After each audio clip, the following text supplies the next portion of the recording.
وقاس عبد الرزاق كوسار عبد جوه oo kamid ah madax dhaqameedka reer Soomaaliland ayaa ka hadlay meeqaamkii dawladda Djibouti ay ku soo dhaweysay madaxweynaha Soomaaliland iyo wafdi uu hogaaminaya xilli ay ka qayb galayeen calaamasaarkii Ismaaciil Cumar Geelle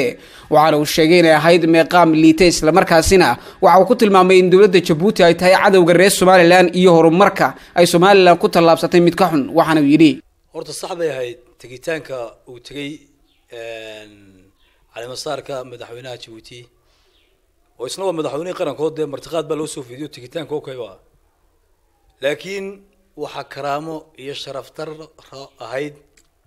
ما يقام كوكسو دوين كتشوت هذا مدحونا تشوت مدحونا قرن كتشوت سومالان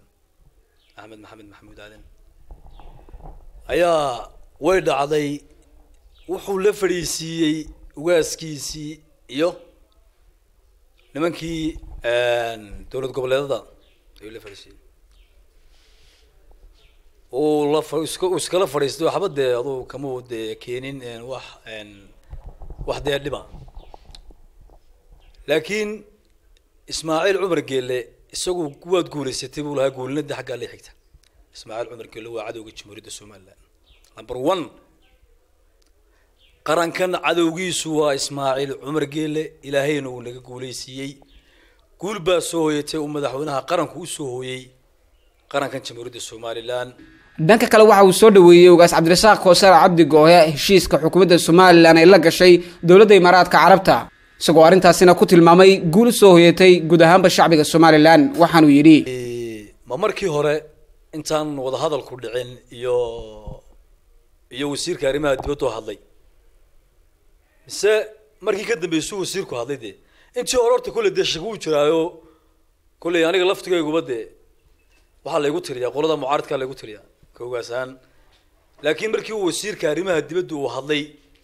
ويقول لعقتها وحن كوريتشينا وسهرة المالية ده أنكود كقرن كتمرد السومال لما كوريتشينا تو حيلته هنا أنا كاسقولي هاي لو سوق وليستي وحنا برلمان كبروسيس كنا لمرنا يو برلمان كلمرنا يو وده سفيه شرعي هذا لمرنا يو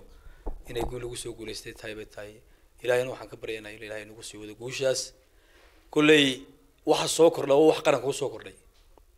نيكن هو شخصي أحمد سيرايو بريتو لو تيجي تونا لكن وحي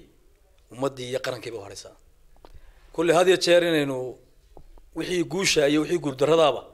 إن لقى هذا واجب قرن كجوشة وسوية توح جوشة وسوية قرن كإن لقى هذا واجب وحي جود الرضا وكتر لابسني إنك قرن كاستانا إن لقى هذا واجب xukuumadda Soomaaliland ayaa maalmihii la soo dhaafay dalka Imaaraadka Carabta heshiis kula soo saxaxatay shirkad laga leeyahay dalkaasi waxaana ay sheegeen in xuquuqal qalin dawladda Soomaaliland loo siiyay 15 milyan Yacquub Saciid Kuuriya Somali News TV Hargeysa